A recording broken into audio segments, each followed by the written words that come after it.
한국은행이 기준금리를 1.75%에서 1.5%로 내렸습니다. 이주열 한국은행 총재는 금리 인하 배경을 메르스의 부정적인 영향을 미리 완화하기 위한 조치라고 밝혔었는데요. 야당 쪽에서는 이번 금리 인하 결정 어떻게 받아들이고 있을까요? 새정치민주연합의 경제통이죠. 홍종학 정책위 수석 부의장을 연결하겠습니다. 홍종학 의원님 안녕하십니까? 네, 안녕하세요. 네, 한국은행이 어제 기준금리를 1.5%로 낮췄는데요. 어떻게 보십니까? 네, 지금 경제가 굉장히 안 좋기 때문에요. 예. 금리를 인하라는 그 요구가 시장에 있는 것은 틀림없습니다. 예. 그런데 바로 그렇게 금리를 계속 인하를 해왔지 않습니까? 작년서부터요. 예. 그런데 경제는 살아나고 있지 않거든요. 그러니까 금리를 인하한다고 할지라도 그 인하의 효과가 중산층 서민에게 돌아오지 못한다고 한다면 예. 경제를 살리는 효과는 없을 것이라고 저희는 그동안 계속 주장을 해왔습니다. 예. 바로 그런 저희의 주장이 맞았기 때문에 지금까지 경제는 살아나고 있지 않은 건데요. 지금 그와 같은 대책이 다시 없이 또 금리를 낮춘다고 한다면 부작용만 매우 클 것이다. 저희는 그렇게 지금 생각하고 있습니다. 예, 말씀하신 대로 이제 10개월 사이에 1%포인트나 내려간 건데, 자, 그러면 이 금리가 인하될 경우에 그만큼 기존 부채의 상환 부담을 낮추는 효과도 있는 건 사실 아닙니까, 그래도? 금리가 인하되었을 때 그것이 그러면 기존에 대출을 받으신 분들이 예. 다 금리가 인하되어야지만 그 논리는 성립하는 거죠. 예. 그런데 실제로 지금 다 계약이 되어 있는 상황이고요. 예. 고정금리로 되어 있는 분들은 뭐 이 혜택을 전혀 받을 수가 없을 거고요. 예. 그다음에 변동금리로 혜택을 되시는 분들도 이게 이제 이 기준금리에 따라서 코픽스 금리라고 해서 이제 채권 금리라든가 예. 이런 것들에 따라 가지고 이제 금리가 바뀌게 되는데요. 그런 금리들은 크게 내리지 않는다는 겁니다. 예. 실제로 대출 금리는 이게 이 기준금리 낮추는 거에 비해서 크게 내리지 않기 때문에 부담을 낮추는 효과가 그렇게 크지 않을 것이다. 이렇게 생각을 하는 거죠. 예. 무엇보다 이제 이번 금리 인하는 이제 내수 경기를 살리기 위한 조치다. 이렇게 이제 판단하고 있지 않습니까? 메르스 여파도 굉장히 많이 있기 때문에. 자, 그래서 인하가 되면 일반적으로 은행이 있던 돈이 시장이 풀려가지고 내수 경기가 살아난다는 이런 논리 아닙니까? 그런데 그렇게 않다. 이렇게 보시는 근거 뭡니까? 일단 시중에 지금 돈은 충분히 있는 상황이거든요. 예. 그러니까 뭐 대출 자금이 없어서 지금 대출을 못 하는 게 아니고요. 예. 이 대출을 받아가지고 나중에 상환할 여력이 없고, 그 다음에 대출을 받아서 그걸 가지고 투자를 하거나 혹은 소비를 할 여력이 없기 때문에. 예. 지금 시중에 돈은 충분히 있습니다만은 그것이 경기 활성화로 이어지지 않고 있는 거거든요. 예. 따라서 지금 이를테면 혈관이 막혀 있다고 봐야 되는 거죠. 예. 그러니까 예.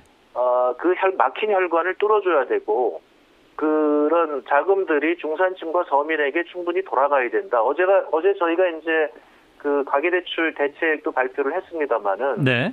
지금 제2금융권에 굉장히 높은 금리, 20%, 30%의 금리를 대출을 받고 계시는 분들이 계시거든요. 예.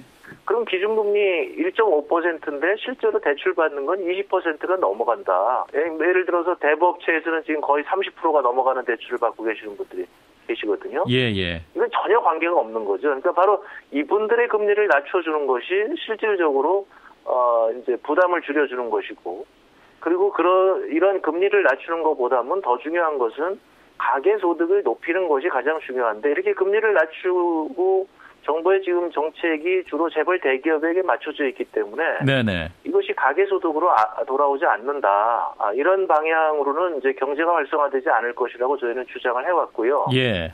메르스 같은 경우는 지금 저희가 정확하게 이번에는 볼 수가 있는데요. 사실상 5월 달부터 시작이 됐지만 실제로 경제에 영향을 미친 것은 6월 1일부터라고 저희는 보고 있습니다. 예. 실제로 이제 경제에 영향을 받아서 어떤 모임을 취소한다거나 외국 관광객이 이제 방문을 취소한다거나 이런 것들이 되게 6월 초부터 시작이 됐는데요.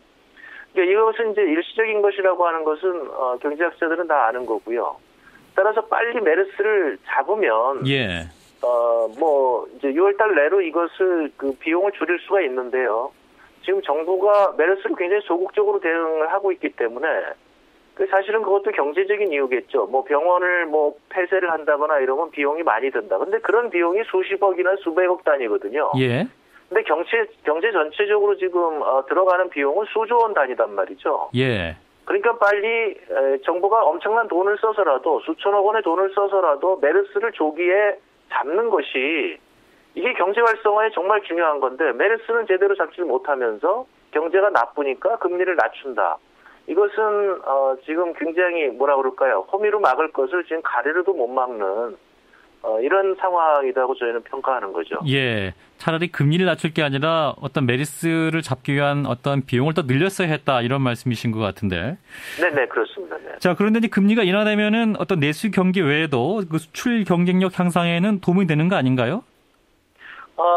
지금 이제 실제로 이제 금리를 낮춘 것의 하나의 이유는 이제 그런 게 있을 겁니다. 예. 그러니까 지금 우리가 엔화가 굉장히 저평가되고 있는데요. 예. 거기에 반해서 우리나라가 이제 그 원화가 고평가되고 있기 때문에 금리를 낮추게 되면 국내에 들어와 있던 자금이 빠져나가서 이제 좀 원화를 좀 낮추는 효과도 있을 것이다. 이렇게 얘기하는 학자들도 있습니다. 예. 그렇지만 실질적으로는 지금 문제가 되는 것은 그 정도가 아니라 지금 수출 경쟁력이 떨어져가지고 5개월 연속 지금 수출이 마이너스를 보이고 있거든요. 예. 이것은 금리 인하 정도로 회복할 수 있는 수준은 아니라고 저희는 보고 있습니다. 예. 따라서 이것은 지금 근본적인 문제에 있는 것이고요. 한국의 국가 경쟁력, 그 수출 경쟁력에 지금 문제가 있는 것이고요. 이런 문제를 해결하기 위해서 정부가 적극적으로 나서야 되는 건데 지금 그 방향을 잘못 잡았다고 생각을 하는 거고요. 예. 결론적으로 저희는 이제 이렇게 생각을 합니다. 그러니까 지금 박근혜 정부의 경제 정책이 지난 2년간 실패했기 때문에 경제는 살아나지 못하고 있는 거고요. 예. 그래서 작년도에 이제 그 부총리를 바꿨지 않습니까? 그래서 그렇죠. 최경환 부총리가 들어서서 자기가 이제 내수 이렇게 경제 활성화 정책을 취하니까 경제가 살아날 것이다. 그런데 저희는 그 방향이 틀렸기 때문에 안 살아난다고 얘기했고요. 그래서 예. 이제 작년 4분기에 결국 안 살아났고 내년도에 가면 살아난다고 해서 경제 성장률을 뭐 3.8% 이렇게 잡았다가 지금 4월달, 5월달 들어와서 국내 기관뿐만 아니라 OECD라든가 이런 데서 대개 우리 경제 성장률을 3% 혹은 2% 후반으로 지금 떨어뜨려 놨거든요. 예. 그러니까 최경환 경제부총리의 정책이 지금 틀렸기 때문에 경제가 살아나지 못하고 꼬꾸라지는 것인데 이런 경제정책 실패를 감추기 위해서 금리를 인하한 거 아니냐. 이것은 부작용만 되게 크게 할 것이다. 저희는 우려하고 있습니다. 예, 그런 부작용 중 하나로 이제 향후 미국의 금리가 인상될 경우에 국내에서의 그 자본이 유출될 것이다. 이런 우려도 있지 않겠습니까? 어떤 입장이세요? 그렇습니다. 그게 이제 가장 큰 우려인데요. 지금 예. 9월달 이후로 이미 이제 미국이 양적 완화는 중단을 했고요. 예. 서서히 그 이제 풀려있던 자금들을 이제 걷어들이고 있는 상황이고요. 예. 이제 9월달이나 하반기에 가서 이제 금리를 인상하게 되면 이 미국이 금리를 인상할 때 전 세계적으로 반드시 경제가 요동을 쳤습니다. 예. 특히 제3세계 그 개발도상국들은 경제 위기를 꼭 겪었던 것이 과거 한 3, 40년간의 경험인데요. 예. 사실은 일반 그 국민들은 잘 모르시겠지만 우리나라 외환위기도 사실은 그 미국의 금리 인상의 여파가 쭉 왔기 때문에 이제 거기서 벌어졌다고 봐야 될 겁니다. 예, 예. 따라서 미국의 금리 인상이 되게 되면 전 세계 자금이 미국으로 환수가 되고요. 그것에 따라서 지금 우리한테 큰 경기 악영향을 미칠 거라고 예상이 되는데요. 예. 지금 가장 문제가 되는 것은 가계 대출이죠. 예. 따라서 가계대출 금리가 올라가게 되면 큰 충격을 받게 될 것인데 현재 정부는 이거에 대한 대책이 거의 없습니다. 그럼 의원님 말씀 들어보면 네. 이제 금리 결정을 이렇게 한 게 굉장히 좋은 게 하나도 없어 보이는데 그럼 이 결정을 한국은행의 독단적인 결정이라고 보십니까? 아니면 어떤 정부의 압력도 있었다, 정부의 의견도 반영됐다 이렇게 판단해야 될까요? 정부가 지금 계속적으로 압력을 가해왔고요. 예. 또 메르스 때문에 이제 경제가 나빠지니까 한국은행도 조치를 취해야 되지 않느냐 이런 요구를 했는데요. 예. 저희가 말씀드리는 건 이런 겁니다. 금리를 낮추는 것이 좋은 효과가 하나도 없는 건 아니고요. 틀림없이 경제 활성화 효과가 있는데 지금 이것이 근본적인 문제가 우리나라의 경우엔 돈이 돌지 않기 때문이고 중산층 서민의 소득이 없기 때문에 예. 소비가 되지 않고 투자가 이루어지지 않는 것인데 이 혈맥을 뚫어주지 않는 상황에서 금리를 낮추게 되면 그 돈은 가계대출만 증가시키게 되고, 그 다음에 부동산만 또 이제 그 폭등하게 되는데, 이런 것들이 사실은 소득을 더 낮추는 효과가 되는 거거든요. 집세로 다 들어가는 거죠. 예, 빚어서 전세 올려주게 되고, 빚어서 또 월세 올려주게 되고, 이런 것들이 경제를 살리지 못하는 근본적인 원인인데, 집값을 잡지 않고 전세값을 잡지 않고, 그러니까 저희가 이제 전월세 상한제 이런 걸 하자고 하지 않습니까? 예.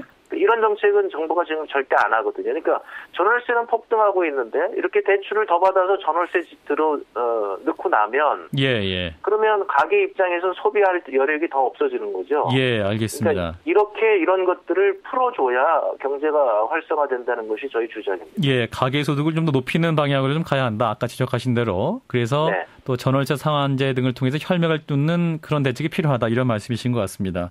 네, 이제 금리 관련 말씀 여기까지 듣고요. 이제 그 황교안 국무총리 후보자 인사특위위원으로 활동을 하셨잖아요. 그래서 네, 그렇습니다. 네. 자, 지금 어떻게 될까요? 이제 새누리당은 단독 처리하겠다 이런 방안도 좀 밝히고 있는데. 일단은 이제 제가 그것은 이제 청문특위 마지막 날 제가 말씀을 드렸는데요. 예. 지난번에 이완구 총리 후보자 할 때도 제가 청문회에 참석했었습니다. 예. 그래서 그때도 제가 본회의 가서 마지막에 이렇게 얘기를 드렸습니다. 이완구 후보자는 재산관계 문제가 지금 해소가 되지 않았다. 해명이 되지 않았다. 그런데 이분을 인준하게 되면 앞으로 그런 의혹들이 계속 제기될 것이고, 그럼 국정은 혼란하게 될 것이다. 제 예측이 꼭 맞아 떨어지듯이 3개월 만에 이제 그만두시고 지금 인사청문회를 다시 하게 된 거거든요. 예. 지금 황교안 후보자의 경우에는 많은 국민들이 의혹을 갖고 있는 전관 예우 문제, 이 법조 비리와 관련한 문제에 연루되는 문제, 그다음에 군대 면제 문제, 이런 것들에 대해서 지금 깨끗하게 해명을 지금 본인이 안 하고 있습니다. 사실상 할 수 있는데 안 하고 있어요. 예. 근데 이런 것들에 대해서 그러면 앞으로 계속 의혹이 제기될 것이고, 그러면은 국무총리가 국정을 이끌어 나가야 되고, 앞으로 뭐 이분이 강력하게 법치를 하겠다고 하는데, 그러면 국민들이 과연 누가 이분을 따라가겠느냐? 그러면 이분이 예를 들면 그 과태료를 5번이나 안 내서 차량이 5번이나 압류를 당했거든요. 예. 그러면 그 과태료 안 내고 그다음에 이렇게 이제 뭐 크게 제재를 안 가하니까 압류까지 당하신 분이라면 국민을 어떻게 설득시키겠느냐? 예. 이런 것들에 대해서 해명이 안 된 상황에서 이제 그 인준을 하게 되면 국정이 다시 혼란해질 가능성이 있다고 저희는 틀림없이 경고를 했고요. 그것을 일방적으로 처리를 한다는 것은 정부 여당으로서 너무 오만한 거 아니겠느냐.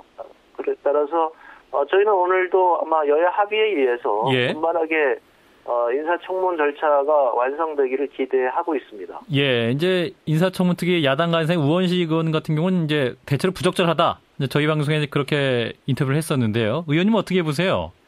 네, 지금 말씀드린 대로 상당히 지금 경제가 굉장히 어렵지 않습니까? 예. 그다음에 이제 국민 통합이 굉장히 중요한 시대의 요구인데요. 이 황교안 후보자는 이거하고 전혀 맞지 않는 후보자고, 사실상은 지금 정부의 신뢰가 흔들리다 보니까 정권에 대한 그 자꾸 뭐라 그럴까요? 정권이 지금 흔들린다고 그럴까요? 예. 그러니까 그 청와대와 여당 간의 자꾸 갈등도 있고요. 따라서 이것을 공안 통치에 의해서, 이른테면 그 철권 정치에 의해서 정권을 유지해 보겠다는 이런 의도가 보이는 거거든요. 그래서 이런 면에서 굉장히 부적절한 총리 후보자라고 생각하고 있습니다. 예, 알겠습니다. 여기까지 말씀드릴게요. 고맙습니다. 네, 감사합니다. 네, 새정치민주연합 홍종학 정책위 수석부 의장이었습니다.